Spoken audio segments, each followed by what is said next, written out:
¿Qué tal? Buenas tardes, chicos. Mi nombre es Diego Juárez Escamilla, soy docente de la asignatura de Biodiversidad de la Escuela Superior Atotongo de Tula. El día de hoy estoy con ustedes para compartirles el tema de evidencias de la evolución, que pertenece al bloque 2 de origen de la biodiversidad, específicamente el tema de evolución.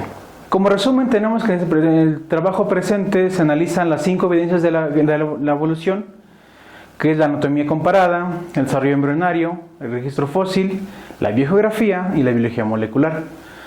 Estas disciplinas permiten comprender cómo es que las especies actuales se relacionan filogenéticamente con especies extintas y cómo han ido diversificándose a lo largo de la historia del planeta. Esto a su vez nos indica que todos los seres vivos provienen de un ancestro en común. Tenemos aquí las competencias genéricas. La primera es de creatividad, el atributo 5.2. Tenemos también el pensamiento crítico con su atributo 6.1. Como competencias disciplinares tenemos experimentales con el número 5 y el número 9, que lo pueden visualizar en la diapositiva. Y como objetivos de este tema es analizar las evidencias que refuerzan la teoría de la evolución y que nos van a explicar la gran diversidad de especies que existen en el planeta. También concebir a la evolución como un proceso natural que ha dado origen a las distintas especies que habitan en nuestro planeta. Y cómo es que éstas responden a los cambios de su entorno mediante la adaptación. Como introducción tenemos que la evolución como teoría anteriormente no fue aceptada ampliamente, pues porque no había falta de evidencias que reforzaran esta teoría. Sin embargo, como fueron apareciendo nuevas disciplinas, se fueron reforzando y hubo más evidencia para compararla. Estas disciplinas son la anatomía comparada, la embriología, paleontología, biogeografía y biología molecular. Analizamos el primer punto, que es la anatomía comparada, que esta no es más que un estudio comparativo de las estructuras físicas o morfológicas que presentan los organismos para compararlas con las especies que ya están distintas. Tenemos aquí un ejemplo del Tiktaalik, que es el anfibio, que es el ancestro común de los tetrápodos, que sus aletas radiadas poseen el mismo número de huesos que las extremidades de los tetrápodos. Y bueno, gracias a esto podemos identificar órganos homólogos y análogos. En este caso, un órgano homólogo es aquellos que tienen un origen embrionario en común, pero su función va a ser totalmente distinta a lo mismo que su anatomía. Por ejemplo, en los tetrápodos tenemos, por ejemplo, la mano de nosotros, de la especie humana, pues para sujetar algunas herramientas, para hacer trabajos, mientras por ejemplo en los gatos es para desplazarse caminando, en ballenas es para nadar y en murciélagos es para volar. Son extremidades que tienen un mismo origen embrionario, pero una función muy diferente. Caso contrario, tenemos órganos análogos, que son aquellos que tienen un origen embrionario totalmente distinto y una anatomía una función muy similar. En este caso, las alas de los insectos con la de los murciélagos. Ambas son para el vuelo, pero tienen un origen embrionario muy distinto. A su vez, la anatomía comparada nos permite analizar estructuras vestigiales que no son más que estructuras que ya no tienen una función en la morfología de especies actuales, pero que en especies extintas sí eran vitales para su supervivencia. Tenemos aquí un ejemplo de la membrana nictitante de las aves, que en nosotros los humanos solamente queda un pliegue, el pliegue semilunar, que es un vestigio de ese tercer párpado. Ese párpado es para proteger del viento, de partículas, inclusive para lubricar, tanto en el aire como en el agua. Les voy a dejar aquí un código QR para que ustedes puedan visualizar un video donde viene más profundo lo que son las estructuras vestigiales en el caso de los humanos. Tenemos el siguiente, que es el desarrollo embrionario, y ese nos va a permitir analizar lo que es la ontogenia de los organismos, es decir, es todo ese proceso de desarrollo que va desde la fecundación hasta la muerte del individuo. Pasa por diferentes etapas o estadios de maduración o crecimiento. Y eso nos va a permitir comparar rasgos morfológicos, fisiológicos y conductuales. Por ejemplo, tenemos en la imagen de la derecha una imagen con embriones de diferentes especies. La de arriba, de la parte izquierda, sería un pollo. La que sigue sería un anfibio, tortugas. Posteriormente arriba también tenemos un conejo, peces y los humanos.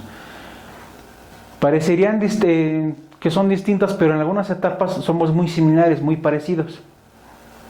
¿Sí? Y también podemos comparar también una parte de la anatomía, que tenemos estructuras que siguen siendo vestigiales en algunos, pero que son muy en la etapa embrionaria, pues tienen ciertas funciones, pero que se van cambiando conforme van madurando, ya sea que desaparezcan o tienen una función totalmente distinta. Por ejemplo, las branquias o la cola que tenemos en la etapa embrionaria. Tercer punto, tenemos el registro fósil, que eso lo podemos conocer gracias a la paleontología, que es una ciencia una rama de la biología que va a estudiar a los restos de organismos que existieron en otras épocas de la Tierra. Los fósiles son restos orgánicos de animales que pueden encontrarse en los estratos de rocas sedimentarias. Estos se han preservado a través de varias situaciones, como la acumulación de sedimentos, presión y temperatura, que les ha permitido que se preserven por miles a millones de años. Entonces, ¿pero cómo se formará un fósil? El proceso de fosilización es muy complejo, pero principalmente son cambios químicos, físicos y biológicos que le van a permitir a esos restos preservarse por mucho tiempo. De manera general, tenemos un esquema básico. Cuando un organismo muere, por lo general, cuando es arrastrado por el lecho de la corriente, llega a un lecho de un río marino y los sedimentos lo van a empezar a cubrir. Por ejemplo, la foto de la derecha es un puma muerto en un río que muy probablemente, si llegan las condiciones adecuadas, llegan más sedimentos y lo cubren, y hay descomposición anaeróbica, posiblemente en miles de años pueda preservarse como un fósil. Sin embargo, nuestra vida como especie no nos va a permitir ni siquiera observar ese proceso de fosilización. Pasa lo mismo con organismos marinos, con la imagen de la izquierda, donde también podemos ver un ejemplar muerto, cómo es que se va cubriendo con sedimentos hasta que se va solidificando. Solamente se van a solidificar las partes más duras, que son de carbonato de calcio, principalmente los huesos, conchas, algunos troncos, algo más duro. Eso es lo que se va a fosilizar. Muy difícilmente vamos a encontrar fósiles de órganos blandos o de tejido blando. Y bueno, como es muy vasto el registro fósil, es muy variable, también aquí les voy a dejar un video para que ustedes puedan visualizar cómo es que se lleva a cabo este proceso de fosilización. Y bueno, ¿cuál es la importancia que tendrán los fósiles? Pues son muchas, como tal, muchas características que nos brindan los fósiles. Principalmente que el panorama de la evolución se nos puede ampliar mucho más y nos permite establecer relaciones filogenéticas con especies actuales. ¿Sí? A su vez también eso nos van a aportar información sobre el ambiente en el que vivían y nos van a permitir determinar su ordenación en el tiempo geológico. Es decir, los fósiles que están en los estratos de rocas sedimentarias inferiores son los más longevos. En tiempo geológico, en este caso los más jóvenes serían los que están en las capas de arriba, o los más recientes. Y bueno, gracias al registro fósil podemos analizar, o ya sabemos hoy en día, que los dinosaurios tenían plumas. Este es un fósil conservado en ámbar, la parte superior, de una cola de un dinosaurio, que se preservan muy bien las plumas. Se aprecian demasiado bien. Y también en la parte inferior tenemos al ancestro común de las aves, es decir, es un dinosaurio que empezaba a planear, es el Archaeopteryx. Y si ustedes pueden observar en la imagen, en los sedimentos se alcanzan a apreciar la impresión de las plumas. Esto nos indica que las plumas no necesariamente fueron diseñadas para el vuelo, sino ya había organismos anteriores que ya tenían plumas, pero posiblemente era para cuestiones de termorregulación o cuestiones sexuales, como para conseguir pareja. Entonces Archaeopteryx fue el primer dinosaurio que empezó o que se sabe que planeaba, no volaba como tal, pero es el ancestro de las aves hoy en día. También podemos tener más evidencia, por ejemplo, de las serpientes. Las serpientes en su momento, ellas forman parte de los tetrápodos, que son los que tienen 4 extremidades. Sin embargo, se han adaptado a medios pues que no requieren extremidades. Y tenemos este fósil, que es un fósil de una serpiente que preservaba extremidades posteriores. Y esto lo podemos comprobar hoy en día porque actualmente tenemos especies, por ejemplo, de la familia Anguidae, que es un Ophisaurus. Esta es una lagartija, la del lado izquierdo. Es una lagartija que tiene el cuerpo alargado, ¿sí? Pero que no es muy diferente a una serpiente. La imagen del medio es un lagartija de manitas del género Bipes, que lo mismo tiene un cuerpo alargado, pero tiene 2 extremidades anteriores. Y las boas, pues generalmente los machos, se les exhiben unos estolones o espolones que tienen en la parte de la cola, que son vestigios de unas extremidades pues que posiblemente sus ancestros les tenían. Y por último, chicos, tenemos a la biogeografía, que es una ciencia que nos va a ayudar a conocer la distribución geográfica de los organismos. Es decir, podemos analizar cuál es su centro de origen y cómo es que fueron ocupando diferentes hábitats y cómo es que se fueron expandiendo, ¿sí? Tenemos el ejemplo, gracias a la deriva, a este ejemplo la deriva continental, sabemos que los continentes se fueron desplazando, y ahí tenemos registros de algunos organismos que pues estaban en ambos continentes, ¿sí? Entonces, tanto la deriva continental ha ayudado para que los organismos pues colonicen otras áreas, o también de manera natural. Y eso se va a ver limitado al final de cuentas, pues porque alguna causa física se los va a impedir, alguna causa ambiental o biológica, ¿sí? Tenemos el ejemplo de esas 2 cascabeles que habitan en México. La imagen de la derecha es Crotalus molossus, que es la que tiene mayor distribución en el país.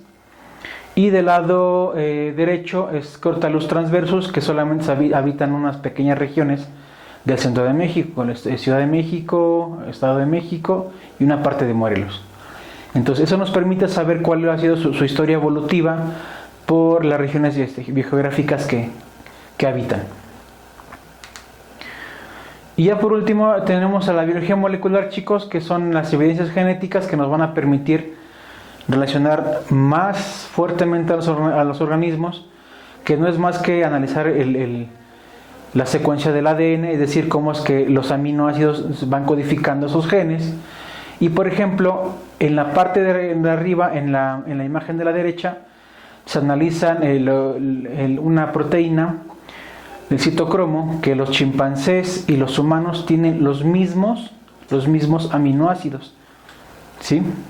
Entonces esta es una prueba molecular después de la evolución, ¿no? O que provenimos de un ancestro en común que compartimos con los chimpancés. Y bueno, finalmente la biología molecular nos permite hacer una filogenia mucho más extensa, más exacta. Y ponemos aquí el ejemplo de la especie humana. Hay un error creer que la evolución es lineal. Por eso está tachada esa imagen de que va desde el chimpancé que está encorvado hasta al hombre que va erecto. Entonces, esta es una historia evolutiva de nuestra especie y cómo es que da saltos en diferentes direcciones, ¿sí? Y pues eso es lo que nos permite conocer la biología molecular para hacer estudios genéticos mucho más amplios. Y hoy en día sabemos que posiblemente venimos de una relación amorosa entre Homo neanderthalensis y Homo sapiens. Hubo una hibridación y pues eso lo podemos ver porque muchos de nosotros tenemos algunas alergias a alimentos, a polvo o a otras cosas, y pues eso lo heredamos prácticamente del genoma neandertal. Y se han hecho estudios de ADN justamente de esos fósiles que aún preservan ADN, y pues eso, gracias a la biología molecular, lo podemos saber. Como conclusiones, chicos, tenemos que la evolución biológica es un hecho comprobado que puede sustentarse con las siguientes afirmaciones, que es como actualmente existe una gran diversidad de formas de vida, también que existen especies con semejanzas morfológicas y fisiológicas, y que los seres vivos han ido apareciendo a lo largo de la historia de la Tierra, y que gracias al registro fósil podemos conocer especies que no existen ahora, pero que tienen semejanzas con algunas especies actuales. Y finalmente la evidencia indica que todos los seres vivos provenimos de un ancestro en común. Esta es la bibliografía consultada. Les dejo también mesografía para que consulten, hagan un ejercicio interactivo y un video más profundo sobre las evidencias de la evolución. Por mi parte sería todo, chicos. Espero que les sirva mucho para su asignatura.